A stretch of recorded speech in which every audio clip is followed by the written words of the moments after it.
Isang magandang araw po mga Kapinoy. Kamusta po kayo? Ngayon po ay November 19, Miyerkules at talagang malamig. Ngayon po ay medyo maulan din sa amin. Mahina naman pero maulan baka buong araw daw ay uulan. At any rate, makasilip ka na, huwag ka lang masilipan. Yan po ay kasabihan ng mga matatanda nung una. Naririnig ko po yan. Makasilip ka na, huwag lang masilipan. Huwag pong sanang maging madumi ang ating isip. Alright, so bakit ko naman nasabi ang kasabihan na yan?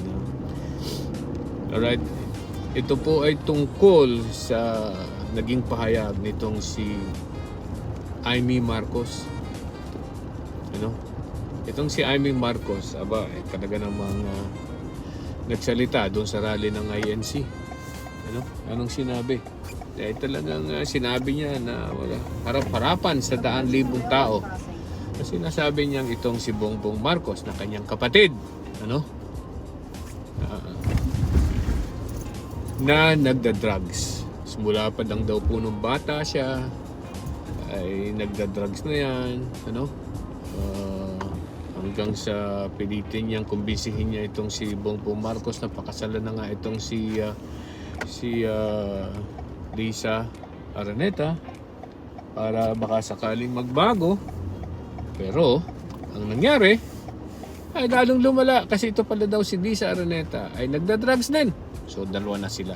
Ngayon daw po pati daw ata anak nagda-drugs. So buong pamilya ay drogista. Yan po ang sinabi ni Amy Marcos sa rally ng INC. Hindi man verbatim pero yan po ang gusto niyang alam sa mga tao.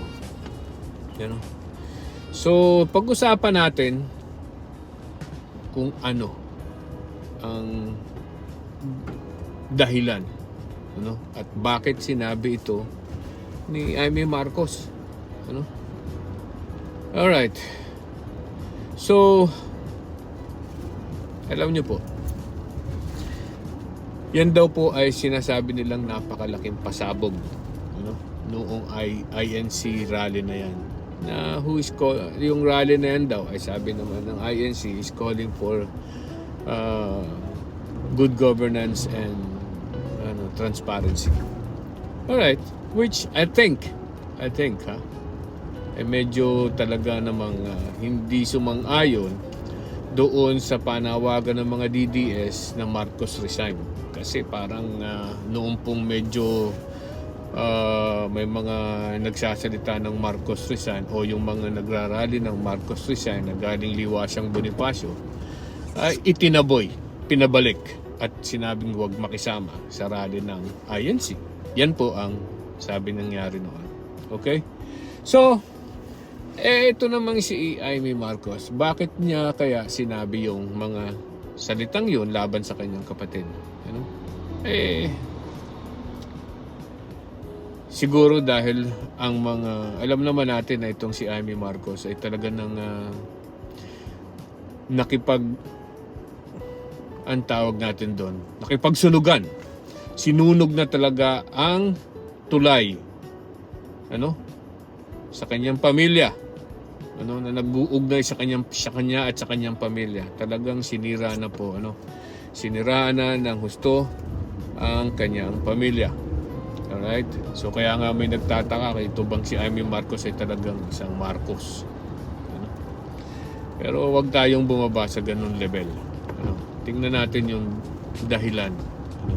So, talagang sumama na po itong si Amy Marcos sa mga Duterte. At ang alam naman natin, ang gusto ng Duterte ay mapababa itong si Marcos para, obviously, ang susunod ayon sa konstitusyon natin ay pag may bumaba itong si Marcos, ang susunod ay yung Vice President, which is Sara Duterte. Yun. So, ibig sabihin, pag bumaba si Marcos, ay si Sara Duterte magiging presidente. At siyempre, ay di, baka makikinabang itong si Amy Marcos. Ano? And then, ito naman ay obvious na noon pa. Kahit noon pang pinadala na, kinidnap daw ko, no? Itong si Rodrigo Duterte dinala sa daig ng gobyerno. Okay, so, isa yun.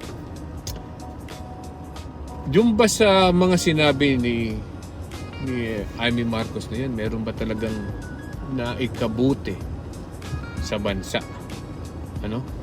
O yan ay away pamilya lang na hindi dapat ilabas?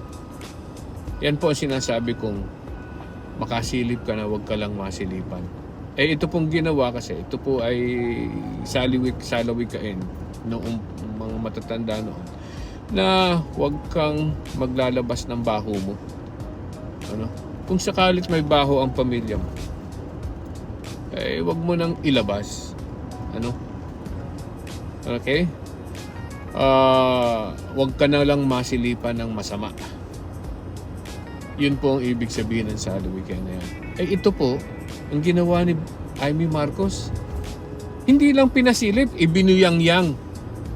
Kaya totoo man yun o hindi, sa palagay nyo ba may pakialam pa ang mga tao ngayon?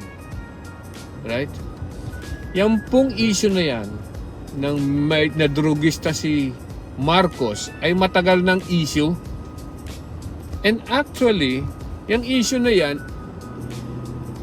isinambulat siya ni Rodrigo Duterte noong panahong yung siya pa ay presidente, ano, during the campaign ng Unity.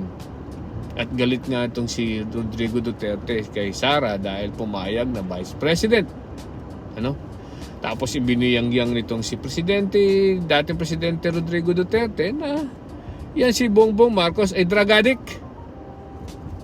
At yan daw ay lumabas sa listahan ng mga celebrity ng drug addict.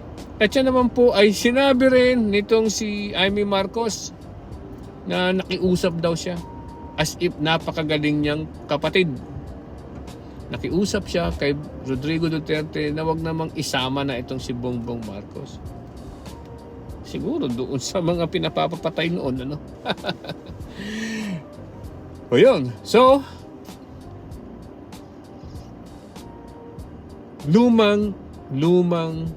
napakalumang issue na yan na ngayon ay pilit nilang inilalabas.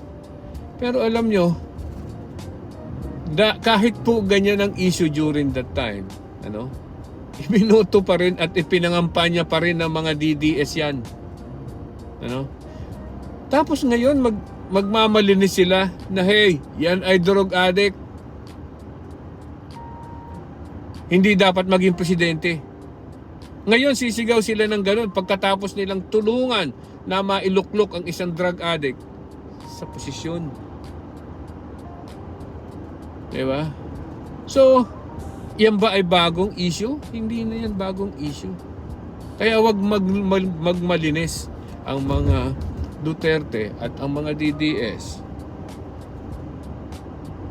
na wala silang kinalalaman, ano, na dapat matanggal yan si Bongbong Marcos. Ano? Meron po tayo sa batas na tinatawag na prinsipyo ng estoppel. Estoppel, ano?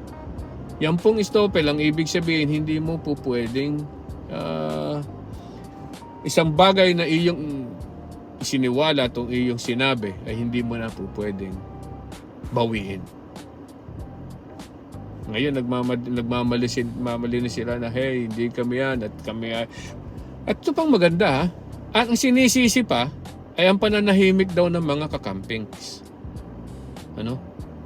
Bakit daw hindi pinapatanggal si Bongbong Marcos? Diba? Sa mga kakampings pa, sinisisi. Sinasama ito mga campings. Sa totoo lang, ito mga campings ay nanonood lang sa ngayon. Kung manonood lang, sa tingin ko ang mga kakampings nakikiramdam kung ano ba ang talagang dapat gawin na ngayon ay ang presidente at ang vice presidente ay may masamang record. Kung tatanggalin si Bongbong Marcos, sinong papalit? Si Sara, ay siya nang namang hindi maganda ang record na hanggang ngayon hindi pa nalilinis. Ang sinasabi na clear na daw ng COA. Come on! Di ba? So, tigilan na natin yan. Ang mga kakampings ay nanonood at nakikiramdam kung ano ang dapat nilang gawin na mas makakabuti sa bansa. Alright? Kayong mga naan dyan, DDS at saka mga BBM loyalist, aba, sige, kanya-kanya kayo, magkagulo kayo. Ano? Tingnan natin ang matira matibay. Matatauhan din, sigurado, ang mga karamihang Pilipino ng mga naloko nyo. Okay? So, walang mabuting ibinigay ang pagsasalita ni Amy Marcos at paninira sa kanyang pamilya. Ano?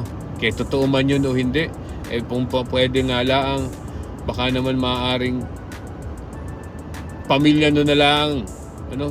Itago mo na lang yung baho na yan. Bakit kailangan pang ilabas sa mga Pilipino na wala namang pakialam dyan sa laban ninyo? Ano, ang gusto lang po ng mga Pilipino ay umayos ang gobyerno ng Pilipinas.